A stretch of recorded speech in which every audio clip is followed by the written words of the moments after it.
Jana niliona kuna clip moja inasambaa ya Irene Uwoya, mtumishi wa Mungu, anaikataa ndoa ya Dogo Janja. Anasema yeye hakuwahi kuolewa na Janjaro. Yani amekataa hata amekataa hata kwamba waliwahi kuwa pamoja. Nikajiuliza hii ni nini? Baadaye nikafuatilia nikakuta kumbe ni podcast ya A-List. Vitu ambavyo vimefichwa, wenyewe wanasema A-List wamejiita wao. Hawa wasanii wa kike wa uigizaji, Kajala, kuna Irene Uwoya, kuna Jacqueline Wolper na Auntie Ezekiel. Nimewasikiliza mwanzo. Of course A-List alikuwepo, yuko Lulu, alikuwepo yuko na Wema Sepetu. Mwanzoni kabisa watu ambao walikuwepo kwenye hiyo orodha ya A-List, Wema pamoja na Lulu Elizabeth Michael. Ameeleza pale wakati wanafungua, nimemsikiza Kajala anasema kwamba moja alipata ujauzito na nafikiri ndio Lulu. Mwingine alijitoa, alilefti, akawa anasema kama asikilizwe apewe heshima na nini, na hisi ndio Wema Sepetu kwa maelezo yao. Kwa sababu tunawafahamu watu ambao walikuwa kwenye A-List, wakabaki wao wanne.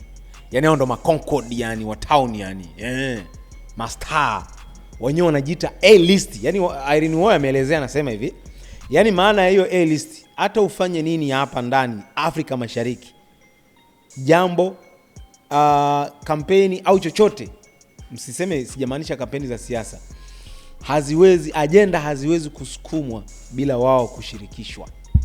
Sasa inawezekana vitu vinafanyikaga sisi hatuvifahamu ambao wanashirikishwa sana. Kwa hiyo mimi nimeelewa A-List, yani wao ndio wamejiweka, wamejirate, ndio waigizaji maarufu zaidi Afrika Mashariki. So umeeleza East Africa, sio Tanzania, Afrika Mashariki ndio waigizaji maarufu zaidi kwa maelezo ya Irene Uwoya. Na wameanzisha hiyo kwa ajili ya kuelezea maisha yao. Vitu ambavyo havijawahi kuzungumzwa popote, na hiyo ni kwa sababu ya maisha yao na wameshafanikiwa. Na tunafahamu hata huko Ulaya, Marekani, wapi, watu wakishakuwa mastaa wakubwa sana, huwa wanatafuta sehemu ya kwenda kuzeekea yani. Unajua zile hata wachezaji wa mpira wakistaafu wanatafuta kuwa wachambuzi, watangazaji na nini. So hata wao sasa hivi hawataki kazi za pressure. Utafuta sehemu ya kwenda kuzeeka yani, kwamba wametulia, wanafanya podcast zao, wanapiga stories zao na stuff. So wamezungumza vitu vingi sana, mimi sina haja ya kuelezea vitu vyote ambavyo wamevizungumza, lakini vitu ambavyo ni vime click zaidi kwangu mimi, ambavyo vimekuwa vya moto zaidi, ni kwanza Kajala kueleza kuanza mahusiano zamani na Harmonize. Amesema ameanza mahusiano zamani na Harmonize, mpaka Harmonize aliwahi kumlipia Paula ada ya form 2. Form 2. Sasa hivi Paula ana mtoto. Sasa vuta picha, sisi tunahisi wameanza mahusiano juzi tu na Harmonize. Sasa vuta picha, kipindi Paula yuko form 2 ilikuwa ni mwaka gani? Mimi sijui. Manake Paula alikuwa bado dogo, miaka hata zaidi ya 6 huko iliyopita. Ndio maana yake, si ndio? Kwa sababu Paula nafikiri amemaliza form 4 Yes, amemaliza form 4 mwaka 2022. 22 nafikiri, 22 sio 21. Sasa vuta wakati Paula yuko form 2 ilikuwa mwaka gani? Si ndio? Manake mahusiano wameanza kitambo mno.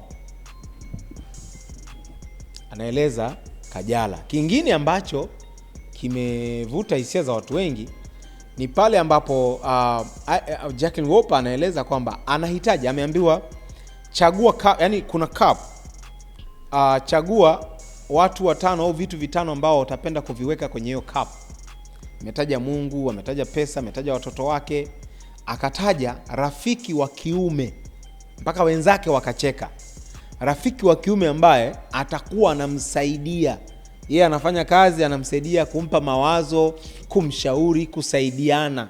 Akasema nimeolewa, sijasema nitafute rafiki kwenye mahusiano kwa sababu nina ndoa, ila natafuta rafiki ambaye yani atakuwa mtu wangu wa karibu, tunashauriana. Sasa wenzake wakacheka na mimi nikavuta picha, huenda wanajiuliza ina maana huyu si ana mume wake hawezi kumshirikisha, hawezi kushauriana.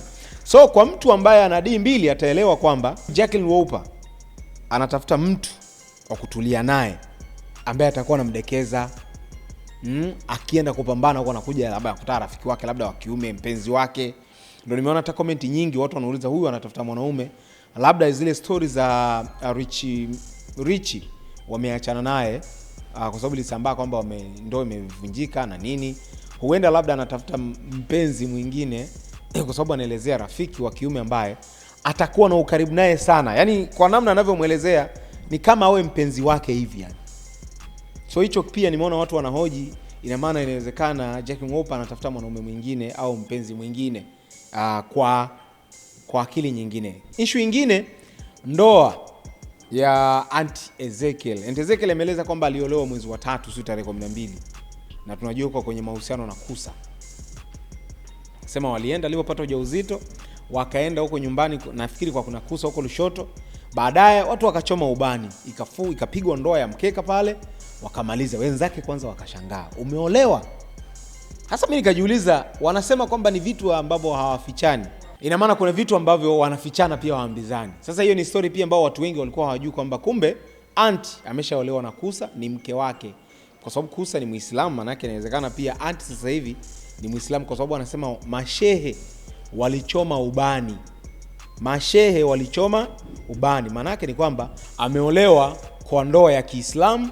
Na wenzake wakaulizana, mbona tulisema kwamba ikifika kipindi cha sherehe au harusi tufanye sherehe kubwa? Akawaambia sisi tulipanga tufanye sherehe, sio harusi. Maana yake tayari ameshaolewa na Kusa. Issue nyingine ni ya Irene Uwoya kumkataa Dogo Janja au Janjaro, na pia kulia kwa sababu ya kumiss Ndikumana ambaye kazaa naye yule mtoto wake Chris yule, ambaye alikuwa mchezaji wa mpira yule mshikaji. Of course alitangulia mbele za haki, Mwenyezi Mungu amrehemu. Ameeleza namna anavyo miss, na anasema aliolewa akiwa na miaka 22 sio 23. So anasema yeye ndio alizingua mpaka ndoa kuharibika. Na ameulizwa, nafikiri anayemuuliza maswali ni Martin Kadinda yule, sauti ya Martin ile. Kwa akamuuliza, kwa mfano angekuepo, ungepewa nafasi ya kukutana naye, nini ambacho angemwambia? Akasema angemuomba msamaha kwa sababu anaamini alimkosea sana, na naamini yule ndio mwanaume pekee ambaye alimpenda yani kutoka moyoni mpaka amelia. Vuta picha. Irene Uwoya akakutana vitu vingapi mpaka anakuja kulia kwa sababu ya Ndikumana. Man, hiyo imekuwa emotional sana. Lakini kingine, kumkataa Janjaro. Kaambiwa ulishawahi kuolewa ndoa 2, ya Ndikumana na ya Dogo Janja. Ndikumana of course alikuwa anatoka Burundi, wote tunafahamu. Amesema yeye kwenye maisha yake ana ndoa hii moja tu, na ndoa ambayo anaifahamu ni ya Ndikumana. Mimi kilichonishangaza, Irene Uwoya hataki kukubali kwamba aliwahi kuwa na ukaribu na Janjaro au Dogo Janja. Amesema wapi uliwahi kuona? Wenzake wakamwambia, Aunt kamwambia, mimi uliwahi kunishirikisha ukaniambia. Akamwambia lini? Mimi sikuwahi kuolewa na Dogo Janja na hayakuwahi kutokea mahusiano na Dogo Janja. Ile ilikuwa ni nini? Akauliza wapi? Yeye mwenyewe hajui. Hicho nahisi ni kitu ambacho watu wengi wamejiuliza maswali mengi sana. Yaani Irene anasema hajui chochote. Wapi aliolewa na Dogo Janja? Picha zilisambaa wapi? Wewe uliona picha wapi ya Irene Uwoya na Dogo Janja? Wapi uliona? Hata picha sisi tunajua ziko mtandaoni zimejaa, aliolewa alienda Arusha na vitu kama hivyo, kawa wote. Anauliza wapi? Hakuwahi kuolewa na Dogo Janja na hakuwahi hata kuwa na ukaribu na Dogo Janja. Hiyo ndio kitu ambacho mimi kiukweli kimeshangaza. Of course mimi nimalizie kwa kusema hiki. Hii podcast inawezekana kaja kuwa ndo kivutio. Unajua imekutanisha watu ambao wana brand kubwa sana. Irene Uwoya, Jacqueline Wolper, Aunt Ezekiel Kajala. Ni watu wenye brand kubwa. Imagine Aunt Michael Lulu Elizabeth aungane nao. Wema Sepetu aungane nao. Man, mimi nimeangalia na masaa kadhaa, lakini viewers zaidi ya 150,000. Masaa siku 10 ngapi? Maana yake ni kwamba ni podcast, alafu wana video moja tu. Ni podcast ambayo itafuatiliwa sana kutokana na aina ya maisha yao, matukio yao, kwa sababu wamesema watazungumza kila kitu. Sasa vuta picha, aanze Aunt, kwa sababu sina mfahamu Aunt, aanze kusimulia tukio moja baada ya lingine. Kuna mtu ataacha kuangalia pale? Aje Wolper na wale watu ambao maarufu walikuwa nao, walishakuwa kwenye mahusiano, nani peleka Dubai na vitu kama hivyo, asimulie. Aje Kajala aanze mambo ya P-Funk Majani, aanze mambo sio alipelekwa kwenda kufungwa jela, aanze sio mambo ya Harmonize. Bado tuje tumalizana na Irene Uwoya. Kwa sababu story ya Dogo Janja mimi nafikiri kabisa haijafika mwisho. Atatueleza, kwa sababu amesema episode ya pili, atatueleza kwa nini anamkataa Dogo Janja aje kufunga naye. Atatueleza ilikuwa ni nini. Mimi naamini kabisa hawa wataenda ku break the net kupitia hii podcast yao. Kiukweli me I love it, kwa sababu mwisho wa siku maisha lazima. Hii dunia sasa hivi ndio podcast. Maisha ndo hayo. Hizi siri mnakaa nazo, ukifa utazipeleka wapi?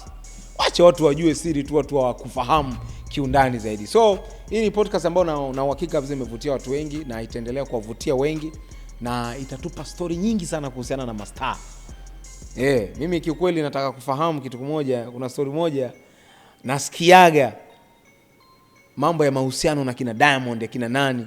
Huenda watakuja kutueleza rumors kwamba nani yeshakuwa kwenye mahusiano na Diamond, nani yeshakuwa na Diamond, na watu wanaona tajwa ni kama wapo wote pale. Vuta picha, yani ndio hizo story wanakuja kuzisumulia. Au siku moja wakamchukua Biggie wakamweka pale, wakamchukua Harmonize wakamleta pale.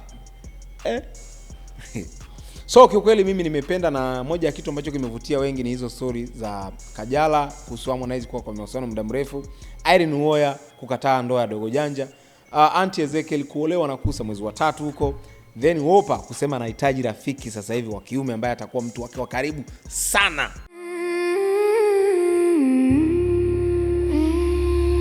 Bongo 5.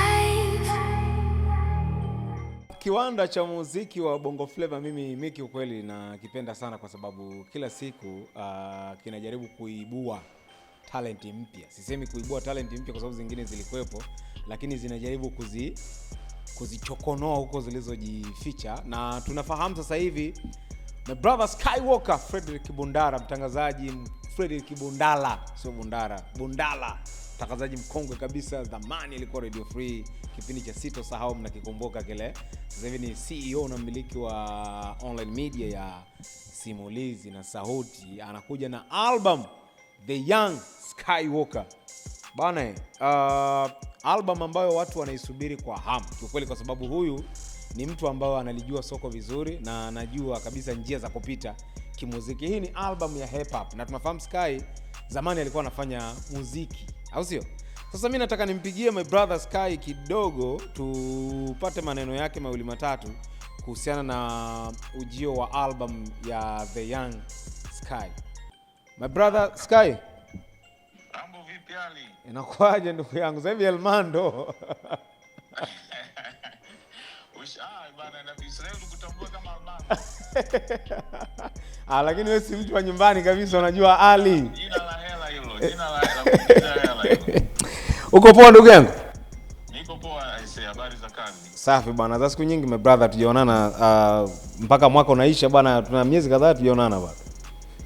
Kabisa. Tunajua pilika nyingi, tunatafuta kombe kwa udi na uvumba. Kabisa. Hongera bwana kwa kazi ambayo unafanya, una inspire vijana wengi kwenye upande wa media kiukweli. Hii lazima tukupongeze, tunamaliza mwaka lakini umefanya kazi kubwa sana kwenye media my brother, na sisi wewe ni role model wetu, tunafuata njia walizopita bwana. Hongera kwa hilo my brother.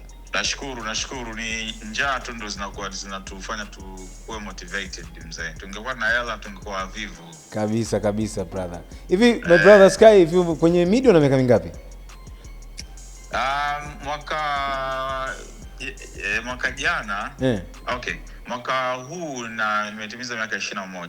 Kwenye kazi, kwenye media, yani kwa kama mtangazaji kwenye media. Na unajua mimi sijawahi kufanya kitu kingine zaidi ya media. Kwa hiyo miaka yote ni kwenye media. Brother, usisahau na muziki bwana. Muziki sana ni on and off hivyo, lakini media ni tangu nilipowasha mic siachaga. Okay, hivi najua sisi kwa umri wetu tunakikumbuka kipindi cha Sitosahau bwana, kile cha Radio Free kile. Kile kilikuwa noma sana my brother. Yaani kiukweli sijui utafanyaje turudishe kule tena, au ndo imepita hiyo? Unajua kuna baadhi ya vitu kilifanyaga inabidi vibaki kama alama.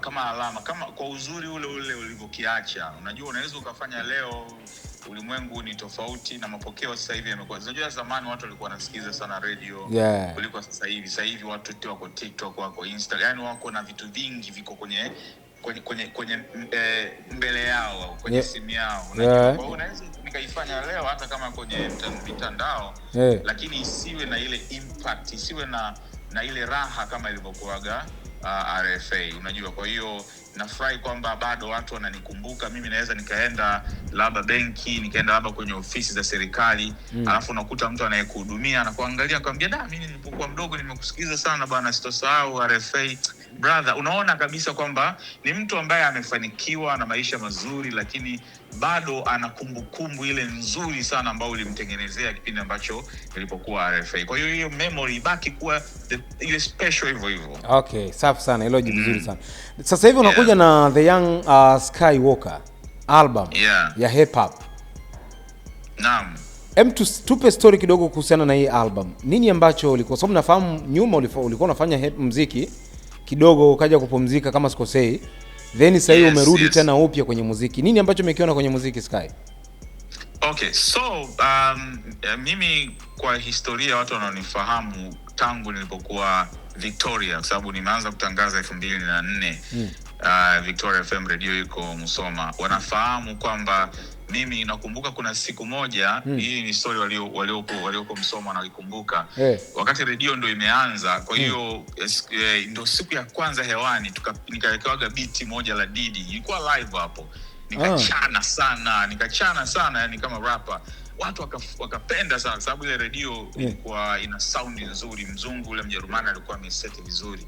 Kwa hiyo nilikuwa nasikika yani kama vile CD, unaona Kwa hiyo hapo Sky, bana, kuna jamaa amerap ndio Sky ni mtu mnoma sana, unajua hiyo 2004 hiyo, unajua sasa nikaja kutoa wimbo wangu wa kwanza 2005 unaona, unaitwa Bila Wewe, na huu wimbo aliproduce Kid Boy. Kid Boy yuko club sasa hivi Yes. Yeye aliproduce, yeye alifanya vocal. Hii beat nilipata kutoka kwa producer anaitwa J Silk. Ni hapa Dar es Salaam, unaona. Kwa hiyo wimbo wangu wa kwanza mimi nilifanya 2005. Sasa nilipohamia Mwanza nikaanza kujifunza pia na mimi kufanya production, kutengeneza beat na nini. Nikatengeneza kabiti nyingi sana. Kuna nyimbo pia nilirekodi ambazo Kid mwenyewe ndo aliingiza sauti pia. Okay. Na zikawa zinafanya vizuri sana Radio Free Africa, zikachezagwa, yani watu wakawa wanazipenda. Mpaka leo kuna watu wananikumbushia bana zile nyimbo, unaona bado kuna hiyo memory nzuri. Nilipohamia Dar es Salaam, nilipokuwa Bongo 5 kwenu hapo, nimefanya nyimbo nyingi sana kwenye ile studio mwanzoni pale. Nimeingiza vocal, nimefanya nyimbo sana. Unajua mimi nyimbo nyingi ni hizo ambazo nafanya naziweka tu kwenye laptop yangu, unaona Kwa hiyo kimsingi ni kwamba mimi sijawahi kufanya muziki official kabisa. Nimekuwa tu hivyo nafanya, inaweka wimbo kamoja ukijisikia nikijisikia, unaona. Kwa hiyo hata sasa hivi sio kwamba eti niseme kwamba nimerudi kwenye muziki yani fully, kwa sababu kwanza siwezi fanya show, ni kitu ambacho sitaki kufanya. Show hizi za nje kutengeneza hela siwezi fanya kwa sababu sitaki kufika hiyo level. Yani nataka tu nitengeneze kitu ambacho mtu atasikiliza. Ndio maana hata video siwezi fanya. Yani siko interested na kufanya music video, inapendeza, niko hivi. Unaona, mimi ninachotaka tu ni kwamba nitengeneze album tu moja, alafu watu wasikilize, wale ambao watapenda, kwa sababu kuna nyimbo zita inspire, unajua kuna nyimbo zita burudisha, kuna vitu kama hivyo. Kwa hiyo nimeamua sasa hii hata title ya album yenyewe The Young Skywalker ni kwamba nimemleta yule Skywalker wa Mwanza, yule ambaye ndo alikuwa na rap yule. Yule ambaye kabisa kuna kipindi kama 2011 nilikuwa nimefikia ile level ambayo kama media ingegoma basi nadhani ulikuwa unaingia kwenye muziki.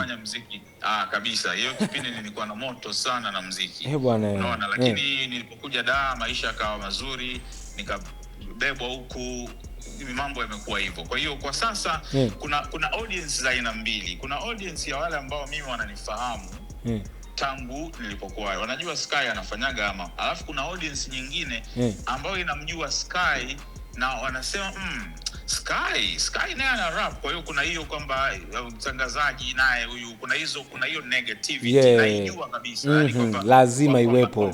Na mimi sasa, na hao ndio wengi, unajua hiyo asilimia hiyo ni kama 80. Na hawa sasa mimi kikweli kwao wanajichukulia kama msanii mchanga kabisa. Wananisikiliza mimi ni underground mzee kwao. Kwa hiyo kuna ile wasiwasi. Sasa sinaziona comments nyingi sasa hivi. Niliona una post pia kwenye page yako pale. Kuna wale ambao kwa sababu walikuwa hawajanisikiliza, wamesikiliza ule wimbo wa kwanza. Na mtangazaji naye wewe unaona utangazaji umekushinda, unaona vitu kama hivyo. Yaani hizo uweze amini nilikuwa ninajua before kwa sababu mimi pia naonaga watangazaji wenzangu wakifanya wanavyokejeliwa na watu. Yaani hiyo I know that. Yaani najua vizuri, lakini sasa mimi niko tofauti kwa sababu mimi muziki naujua kiasi ambacho nimefanya production mwenyewe, nimeingiza vocal mwenyewe. Yaani kila kitu nimefanya. Wewe ni producer pia wa hii album? Of course, kila kitu nimefanya mwenyewe. Ndio maana bro, kwa hiki nilichokifanya mimi. Kama ingekuwa mtu ametumia gharama anatoa hela mfukoni. Ingemfrustrate sana kwa sababu mimi ukiangalia hata mapokezi katika hizi nyimbo nilizoweka ni yako madogo, yako chini sana. Unaona? Unajua ni kwa sababu gani? Kwa sababu bado watu wana huo wasiwasi. Sky bana, huyu si ni mtangazaji tu, bora kae huko tu kwenye utangazaji huyu awe. Kwa hiyo kuna mwingine asikilizi kabisa kwa sababu anajua kwamba ni yale kwa sababu leo kuna mtu mmoja kaniambiaje leo tu anaambia bro, huwezi amini nilikuwa na hofia kusikiliza, lakini baada ya kusikiliza hapa mimi kama mtu anayemjua muziki bro, unajua mwanzoni nilikuwa nadhani kama mtangazaji fulani akamsema wa radio fulani alikuja akasema anataka kuokoa hip hop sio nini, nikajua ni kama yeye bro, kumbe uko serious kiasi hiki. Kwa hiyo kuna hao ambao sasa wanaanza kugundua kumbe jamaa anajua bwana, sio kwamba anababaisha. Kwa hiyo mapokezi yamekuwa hivyo, lakini kiukweli mimi nimefanya tu kwa sababu muziki na upenda, nataka niweze kutimiza kile ambacho nilikuwa naamnacho kifanya, na sasa hivi ni muda mwafaka. Si nimeifanya bila stress, nimefanya mwenyewe, haijani cost gharama ya kuniumiza. Kaka unajua kwa nini watu watoe album? Kwa sababu ya hivi gharama kubwa, matarajio watu wataipenda, nitapata hasara, promotion itakuwaje, unajua hizo ndio maana watu wanahofia. Kwa hiyo The Young Skywalker nimekuja tu kuwakumbusha kwamba kulikuwa kuna mtu anaitwa Skywalker na anajua kurap pia. Sawa. Kwa maana hiyo wewe uko kwenye industry sasa hivi kwa sababu album bado haijatoka. Na mimi najua kuna exclusivity ambayo huwezi kuiachia haraka kwamba watu wajue nani wapo kwenye album au hiyo iko au unaweza kutuambia? Kuna watu tayari, kwa mfano kwenye hizi nyimbo umeona kina Bele 9 Bele 9 hao wapo, lakini kuna wengine nishawataja na Ben Paul nitakuwa naye. Amefanya wimbo mzuri sana, nimefanya naye. Kuna msanii anaitwa Idi Singa anaimba R&B, alishakuja Bongo 5 hapo. Idi Singa namfahamu, Mombasa amefanya pia. Nimefanya pia na Kala Moto wa Mombasa pia. Yes, nimefanya kazi pia na mwingine Bin Laden yule ambaye ni producer. Producer Bin Laden, amefanya version nzuri sana. Yeye pia anapitia mchakato kama wa kwangu mimi kwa sababu yeye naye ni producer. Ameanza kurap sasa hivi kama serious alinitumia na ngoma yake nimeiona. Sasa unajua mapokezi yake pia itakuwa ni hivyo, watu wana wasiwasi. Tunakujua wewe ni producer, una rap tena unatuchanganya. Wewe komano producer. Lakini kwa nini ujifungie kwenye wewe uone sasa hivi Yogo ni DJ mzee, kutoka kwenye producer amekuwa DJ. Bwana alafu hiyo issue niliona kwako ndugu yangu ile. Of course mimi alinipigia akaniambia kaka, production iko na frustrate tu kaka. Nimekuja huku najiona nimekuwa mtu mpya, nafurahia, napata gigs na maisha yamebadilika, yani nafurahia hii maisha. Unaona? Haya Diomi ambaye tunamjua ni DJ, anafanya production sasa hivi, anajifunza, nataka awe anafanya muziki. Nimemwona kama na ka studio fulani nyumbani vile. Of course. Kwa hiyo kwa nini ujifungie kwenye kibox kimoja wakati unaweza kufanya hivi? Watu waweze kukubali kwamba mtu anaweza akafanya hiki. Mbona Jamie Foxx ni mwimbaji mnoma sana wa R&B, lakini pia ni mwigizaji filamu kubwa. Will Smith unajua ni mwigizaji lakini msanii, akina Ice Cube. Akina Ice Cube, akina Dr. Dre, nani unajua. Na mimi nilikuwa nawatania watu wengine nikasema wasanii wanatufuata sasa hivi sisi kwenye kazi yetu, wanafanya ma-podcast manini. Kwa nini sisi tusiwapate kwao pia? Unaniinspire na mimi niingie sasa kwenye muziki. Unaona? Kwa sababu at the end of the day unajua kuna kitu roho inapenda. Kwa sababu mimi sasa hivi nipo katika stage ambayo kampuni imeshakuwa kubwa, yani naweza nikafanya hata vitu vingine kwa sababu kabisa imesimama sasa hivi. Imesimama, unajua yani SNS inaendelea kama kawaida kabisa, yani, you see lakini hii kinachokifanya nisingeweza kufanya miaka miwili iliyopita, ilikuwa bado changa sana kwa sababu ulikuwa unasimamisha kampuni. Sasa swali langu ambalo nilikuwa nataka kufahamu, wewe una connection na wasanii wakubwa sana Sky bana, kina Diamond, kina Alikiba, kina Harmonize, na juzi of course nimeona Harmonize kapost kwenye Insta story yake master mwanao Konde, naona kapost pale kakupa maua yako and stuff. Kwa nini hawa washikaji ambao wako kwenye soko wanafanya vizuri tusiwaone kwenye albamu yako? Okay, unajua ngoja nikwambie hawa wasanii hawa wakubwa yani tusiwachukulie for granted, yani ni wasanii wa kuheshimu sana. Imagine Diamond mpaka umweke kwenye album, unajua hakuna process mengi na mambo mengi, unajua anaweza akafanya kuniheshimu, unajua lakini sikutaka kupata hiyo, unajua pia anaweza akawa na mambo mengi akakukwamisha sometime, au unataka uapprove kwamba ngoja nionyeshe kwanza next time nikituma request hiyo pia ni sababu, kwa sababu wao ni wasanii wakubwa mno, asije ukanahisi Sky anataka kucheza tu, unajua Sky serious na wanachokifanya ndio kazi yao, wanaifanya 100%, unajua kabisa. Kwa hiyo niliamua kufanya na watu ambao ni wasanii noma kabisa. Ulikuwa unatumia nini kwa kupata wasanii kwanza? Nini ambacho ulikuwa unaangalia cha kwanza? Of course sound yangu, unajua mimi muziki naofanya ukisikiliza sio bongo flava sana ile ambayo tumeizoea. Mimi ni mwana hip hop, kwa hiyo hata chorus nazozitafuta zinakuwa za aina fulani, unajua kwa hiyo kwa kwenye ile R&B niona wale jamani niliwaweka kina Dele, kina Lui, ndio muziki wanaofanyaga zaidi, unajua kabisa. Haya, ukiangalia Fresh Boys ni rappers tu, yani ni rappers wa Gen Z wa Nyamwezi kabisa, hiyo sawa na huo wimbo unaendana nao, unajua lakini pia kuna nyimbo conscious. Kuna ngoma moja nimefanya na Kala Moto ni conscious sana yani. Like kwa hiyo ni wimbo ambao unazungumzia hali ya dunia inayoendelea, unajua kwa hiyo nilimuona yeye anaweza akaandika vizuri zaidi kama mimi nilivyokuwa nawaza, na kweli ameweza kufanya kitu kizuri.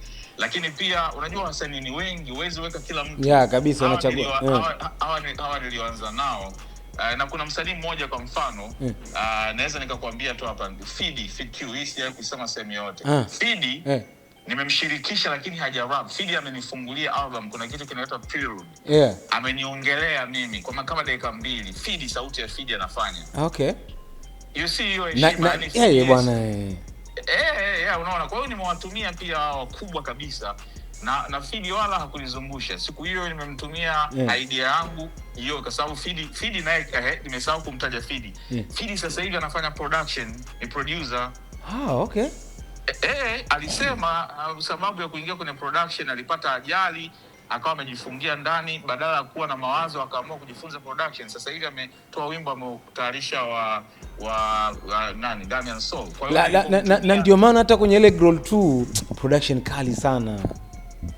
Anafanya yeye sasa hivi Fidi. Sasa uweze amini nimemtumia hiyo idea jioni kama saa 12, saa 2 takashanitumia, kanirudishia sauti. Kasha mix, kaweka na beat. Bwana hiyo ni heshima kubwa sana my brother. Sana, yani hiyo kwa kweli imeenda kwenye moja kati ya vitu ambavyo kwa watu ambao labda bado hawajajua inatoka lini, ambao wanaisubiri album ya The Young Skywalker, ni lini ambayo inakuwa official na release? So inatoka Januari 30, itakuwa ni Ijumaa 2026. Ila sasa hivi wakienda kwenye platform zote, Spotify, Apple, wasearch tu Skywalker, kuna nyimbo nimeshaweka 4. Mimi nimeona Spotify. Zipo tayari. Baadaye sasa album itatoka Januari 30. So far waweze kwenda kusikiliza hizo nyimbo. Wale wenye wasiwasi kwamba huyu mtangazaji naye vipi anampotezea muda, akomae kwenye utangazaji tu. Na kuna mmoja nikamwambia na hizi ukibisha basi hizi nitakulazimisha. Bwana, mimi nataka kuambia kwa sababu of course tumepanga baada ya kurelease album tutakuja kufanya interview kubwa. Watu wengi niliona baadhi ya comment, Sky ndo nakuja kuiona ngaye ndo mwokozi wa hip hop hiyo niliona sehemu moja hivi. Wewe unawaambiaje watu ambao wanaamini, unawaambia nini wana hip hop?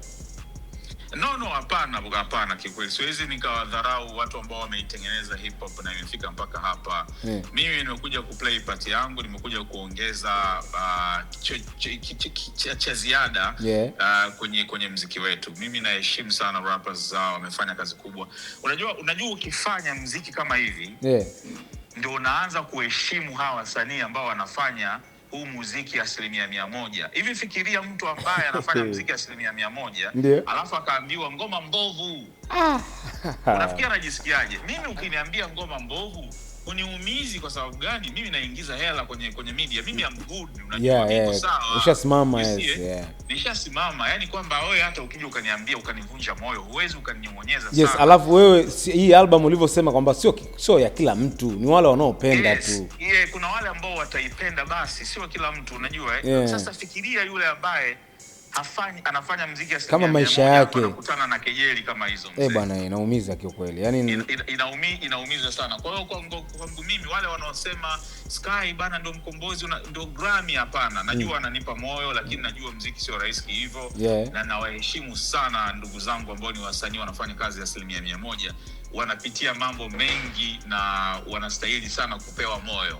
Bwana, my brother Sky, nilitaka tu tupate hints kidogo kuhusiana na ujio wa albamu yako, lakini naamini tusifanye ndefu kwa sababu naamini tutamaliza vitu vyetu alafu interview yetu ile. Mimi nataka ije inoge sana. Tutakuwa na story nyingi sana album ikitoka, sababu kuna vitu utaniuliza. Kuna wimbo nimemwimbia baba yangu mle, unajua baada ya kusikiliza album utakuwa na maswali mazuri zaidi. Na mimi najua role model wako ni Jay-Z, Jiga, ama? Jiga man. Mimi unajua hata studio nilipokuwa Mwanza, kuna album moja ya Jay-Z, kuna sauti hizo wanaziita intros, kuna sehemu inasema gangster mentality.